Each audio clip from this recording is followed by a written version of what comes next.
Bonjour, me voici avec Moussa Ibn Yacoub.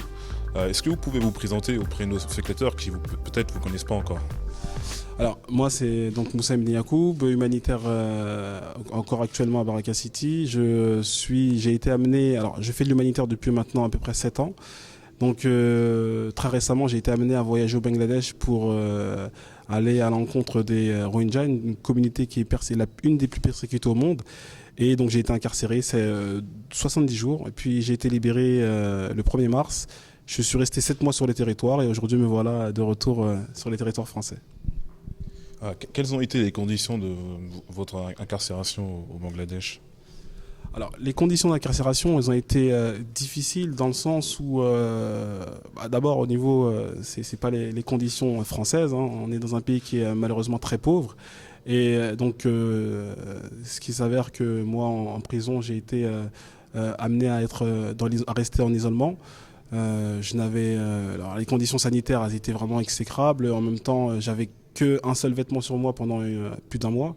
Donc ça a été difficile de pas se laver, de pas se changer, aussi de pas savoir. C'était aussi psychologique, hein, de pas savoir ce qui allait se passer au niveau de mon dossier. Donc à ce niveau-là, ça a été extrêmement difficile. D'accord. Et quelles sont les charges qu'avait l'accusation au Bangladesh contre vous pour vous arrêter? Alors au début, j'ai été très vite, j'ai été suspecté d'activité suspecte, comme l'a dit mon avocat, qui ne veut tout et rien dire en même temps. Et puis en même temps, après quand j'ai été libéré le 1er mars, il fallait que la police produise un rapport pour, là maintenant pour le coup, dire réellement quelles étaient les charges à mon encontre. Et là, ils ont rien d'autre trouvé que mon prénom. Donc ils ont dit que j'avais donné un faux prénom. Donc moi je me suis converti à l'islam. Mon prénom sur l'état civil c'est Chanchwing Pomo Maxime. Et quand ils ont vu sur d'autres papiers plus ou moins de mon association que je m'appelais Moussa Ibn Yacoub, pour eux il y avait donc une suspicion. Ils ont gardé ça, ils ont dit que j'avais donné un faux prénom.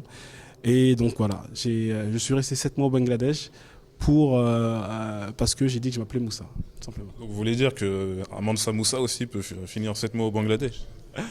Alors, ce que j'ai envie de dire avant tout, c'est que Moussa, c'est plus ou moins. Ils se sont servis de ça pour me garder, mais en fait, la réelle raison pour laquelle ils m'ont gardé, c'est parce que je suis parti aider cette population qui est aujourd'hui une des plus persécutées au monde. Et on ne peut pas aujourd'hui, comme ça, aller dans ces camps qui sont très difficiles d'accès. Ils veulent, plus ou moins, en tout cas, du moins, le gouvernement veut. Du moins veulent pas qu'on mette la lumière sur ce qui se passe là-bas, parce que les conditions de vie ou du moins ce qui se passe ou comment ils vivent, c'est vraiment alors, du moins les droits de l'homme sont vraiment bafoués, et que des étrangers puissent venir et mettre de la lumière sur ce qui se passe, ça serait pas bon pour la politique. Justement, vous avez parlé des Rohingyas, vous en avez aussi parlé durant la conférence de presse où vous avez justement exposé le fait qu'on s'est plus attardé sur des polémiques plutôt que sur la cause qui vous a amené à partir au Bangladesh. Comment a évolué leur situation actuellement depuis votre départ ici, en arrivant ici? Alors, moi, je reste un humanitaire. Mon action, j'ai envie de dire, elle est un peu symbolique. Elle est un peu symbolique. Aujourd'hui, là où pour moi c'est une victoire, c'est que de mon incarcération, de toute cette mobilisation, aujourd'hui les gens parlent des Rohingyas. Aujourd'hui les gens arrivent à géolocaliser exactement où se trouvent les Rohingyas. Et pour moi, ça c'est une victoire. Je voulais savoir, est-ce qu'il y a une légère amélioration sur le terrain de leur situation ou elle est toujours aussi mauvaise? La politique, non. Leur situation, malheureusement, elle n'évolue pas. Alors moi, là où je dis qu'il y a une victoire, c'est que aujourd'hui, les consciences évoluent. Les gens pensent à eux, pensent à venir les aider, à faire des choses. Et même au niveau politique, le bruit s'est fait entendre. Et donc pour moi, à ce niveau-là, c'est important parce que la France a des intérêts très, très précis, par exemple en Birmanie. Et donc peut-être que demain, ils verront, ou du moins, ils s'intéresseront à cette question et que ça pourra peut-être changer les choses. C'est à ce niveau-là que pour moi, il y a une victoire. Vous avez parlé des politiques. Comment avez-vous trouvé la réaction des politiques et aussi du ministère des Affaires étrangères par rapport au traitement de votre affaire? Alors, on parle beaucoup de politique, de parlementaires, des élus, des gens qui sont mobilisés, qui ne se sont pas mobilisés. Tout ce qui s'est passé, moi j'ai été en prison donc Dans le contexte, je ne l'ai pas. Moi, je l'ai eu quand je suis sorti de prison. Donc il est très difficile pour moi aujourd'hui d'avoir un avis très... voilà, mon avis va être très mesuré du coup sur la question. Maintenant, ce que je peux dire sur la mobilisation des politiques, comme je l'ai dit auparavant, il y a un contexte aujourd'hui qui est très particulier en France. On est dans un contexte où on est dans un état d'urgence lié à toutes les attaques terroristes. Donc il faut prendre ce contexte, ne pas rentrer dans un discours victimaire. Ça, je le comprends. Maintenant, je reste avant tout un citoyen français, comme un autre. Donc je pense que je mérite d'être aidé sans amalgame et sans jugement de valeur. Pendant les premiers jours de votre incarcération, je suppose que vous avez pensé à votre défense. Comment vous avez organisé justement votre défense pour sortir de prison? Alors, la juridiction bangladaise, elle n'est pas comme la française. Je ne peux pas me défendre moi-même. Et même quand je suis à la barre, c'est l'avocat qui parle en mon nom, moi je ne parle pas. Et ce qu'il faut savoir, c'est que quand je suis rentré en prison, je ne savais pas pourquoi j'étais emprisonné. Je ne savais pas. Alors si, oui, je savais que j'allais passer 25 jours après au tribunal, mais je ne savais pas du tout comment j'allais me défendre. Justement, par rapport à la fameuse question de qui vous défendez, lorsqu'on avait suivi votre affaire, nous, la personne qui nous communiquait, on nous disait que c'était Karim Achoui qui était votre avocat. Après, visiblement, ce n'était pas le cas. Qu'est-ce qui s'est passé justement pour qu'il y ait cette... Alors, pour revenir là-dessus, alors il est vrai, oui, que Karim Achoui s'est déplacé au Bangladesh. Il est venu, il a intervenu bénévolement. Et ce qu'il faut dire sur le sujet, que je n'ai pas trop envie de m'attarder parce qu'il y a eu des choses qui se sont faites, qui se sont dites. Moi, ce que je peux dire, c'est que voilà, c'est un avocat qui s'est déplacé, qui a essayé de faire ce qu'il a pu. Maintenant, quand il est venu, la libération a échoué.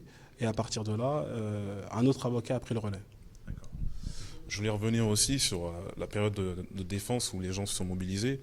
Notamment, après, il y a eu un reportage de Canal+, où le président de votre organisation Baraka City était invité. Il avait fait une intervention qui a été, on va dire, très controversée et qui a déclenché une polémique. Est-ce que ça a eu des conséquences pour votre libération ou vous ne le savez pas? Alors, encore une fois, comme je l'ai dit, tout ce qui se passe, moi je suis à l'isolement, je n'ai aucun écho. Alors après, il est vrai, oui, que moi je reçois la visite de mon frère après l'intervention de mon président. Qu'il me dit oui, il y a eu une intervention à Canal+, que cette intervention elle a été mal perçue au niveau politique, même ça a été très relayé au niveau des médias. Mais moi à ce niveau-là, je suis tellement déconnecté en fait que de l'extérieur que à aucun moment je peux penser que ça aura un impact à un niveau direct au niveau de mon incarcération. Mais je pense tout simplement que c'était dû à l'immobilisation, qu'il y a eu certes des maladresses, mais en aucun cas que ça puisse m'atteindre au Bangladesh. Donc là, actuellement, vous gardez toujours le même type de relation d'employeur à employé avec Baraka City. Est-ce que vous avez d'autres projets ou combats que vous voulez mener dans le futur? Vous avez parlé à un moment de mener d'autres combats dans la rue, donc peut-être dans d'autres pays. Est-ce que vous avez une idée précisément? Alors, quand je parlais, ça va être la dernière question. Alors, quand je parlais de combat, c'était plus sur ce que j'incarne aujourd'hui. Aujourd'hui, du moins comment les gens me perçoivent. C'est ce combat-là que j'ai envie de continuer. Alors après, oui, moi, je m'inscris toujours dans ce combat humanitaire. Le fait d'aller à l'encontre de ces personnes, parce que pour moi, mon combat n'est pas terminé. Puis aussi ici, à niveau national, local, d'encourager les gens alors peut-être pas après de militer de manière d'aller à l'international, mais aussi au niveau local. Il y a beaucoup d'actions qu'on pourrait mener. Et on parle beaucoup de vivre ensemble et d'actions qu'on pourrait faire intracommunautaires. Et ça, c'est le combat dans lequel je voudrais m'inscrire ici, en France. D'accord, je vous remercie beaucoup, Moussa, d'avoir accepté notre invitation. Au revoir.